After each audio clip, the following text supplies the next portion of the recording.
Let's get you all the highlights of the Prime Minister's visit to Gujarat. He paid floral tribute to Sardar Vallabhbhai Patel on his 145th birth anniversary.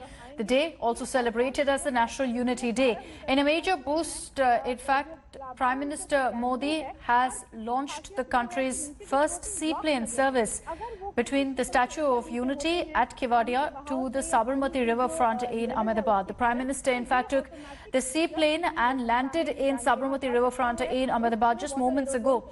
He began his day by paying floral tribute and administering the Ekta Pledge and also witnessed the Ekta Divas parade. He also witnessed a military parade and a cultural program at the event. In his address, Prime Minister Modi invoked Article 370 Purge and Ram Mandir, saying both these impossible tasks were undertaken by the NDA government. Prime Minister Modi also pledged to empower farmers and migrants of the country by making them self-reliant. Also referring to the LAC standoff, Prime Minister Modi said that nobody dared to eye our land because our borders are absolutely secure. Back with us, Meghna, as we get these visuals from the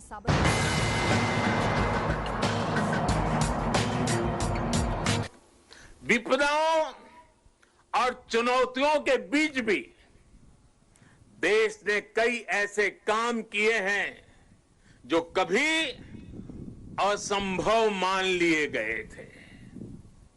इसी मुश्किल समय में धारा 370 हटने के बाद, article 370 हटने के बाद कश्मीर ने समावेश का 1 साल पूरा किया। 31 अक्टूबर को ही, आज से 1 साल पहले ये कार्यरत हुआ था। सरदार साहब जीवित थे, बाकी राजे रजवाड़ों के साथ ये काम भी अगर उनके जिम्मे होता तो आज इतने साल आजादी के इतने वर्षों के बाद ये काम करने की नौबत मुझ पे नहीं आती। लेकिन सरदार साहब का वो काम अधूरा था। उन्हीं की प्रेरणा से 130 करोड़ देशवासियों को उस कार्य को भी पूरा करने का सौभाग्य मिला है। कश्मीर के विकास में जो बाधाएं आ रही थी, उन्हें पीछे छोड़कर अब कश्मीर विकास के नए मार्ग पर बढ़ चुका है।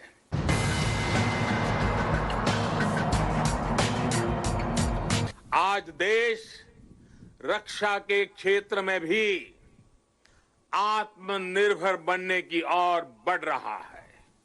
इतना ही नहीं, सीमाओं पर भी भारत की नजर और नजरिया अब बदल गए हैं। आज भारत की भूमि पर नजर गड़ाने वालों को मुंह तोड़ जवाब देने की ताकत हमारे वीर जवानों के हाथ में है। आज का भारत सीमाओं पर सैकड़ों किलोमीटर लंबी सड़कें बना रहा है, दर्जनों ब्रिज, अनेक सुरंगें लगातार बनाता चला जा रहा है।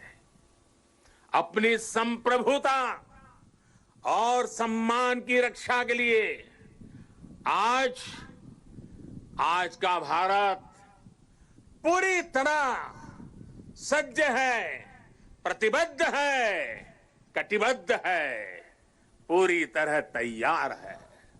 लेकिन साथियों, प्रगति के इन प्रयासों के बीच कई ऐसी चुनौतियां भी हैं जिसका सामना आज भारत और पूरा विश्व कर रहा है।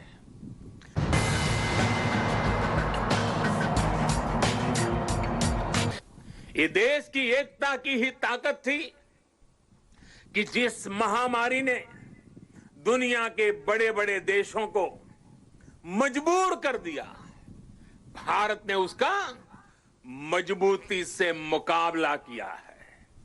आज देश कोरोना से उभर भी रहा है और एकजुट होकर आगे भी बढ़ रहा है। ये वैसे ही एकजुटता है जिसकी कल्पना लौह पुरुष सरदार वल्लभ भाई पटेल ने की थी। हम सभी की ये एकजुटता कोरोना के इस संकट काल में लौह पुरुष सरदार वल्लभ भाई पटेल को सच्ची श्रद्धांजलि है। Let me take this across to Mustafa Sheikh, who's joining us live from Kevadia in Gujarat. Mustafa, the Prime Minister back in Ahmedabad after boarding that seaplane. A lot of highlights really of his visit to Kevadia, not just inaugurating a slew of projects yesterday, but paying his tributes to Sardar Vallabhbhai Patel today on his birth anniversary. Yes, of course, Akshata, it was a very power-packed day for Narendra Modi for last 2 days, and also the occasion of birthday of Sardar Vallabhbhai Patel was made more historic because right here, this is the place where the seaplane took off. We are at the place where it was inaugurated by Prime Minister Narendra Modi just a few hours ago, and it's a project which is being run by SpiceJet, who are saying that this is something, the seaplane initiative, which they are trying to basically do at a lot of places in across India. They are saying that the water bodies can be used, adding to the roads, the water bodies can be used for such more projects. So yes, there are new what we can call tourism initiatives which are being taken, and it has started from Kevadia here in Gujarat, the hands of Prime Minister Narendra Modi. And there are a lot of highlights, be it the safari, be it the other malls which have been opened up. The Statue of Unity was there since last 2 years. So these things were major highlights of today's what we call the birthday celebrations of Sardar Vallabhbhai Patel. Back to you. All right, Mustafa, thank you for joining us. Hi everyone, Preeti Chaudhary here. Hope you like this video. For latest news and analysis, like and subscribe to the India Today YouTube channel. And don't forget to press the bell icon to stay updated. Thank you for watching.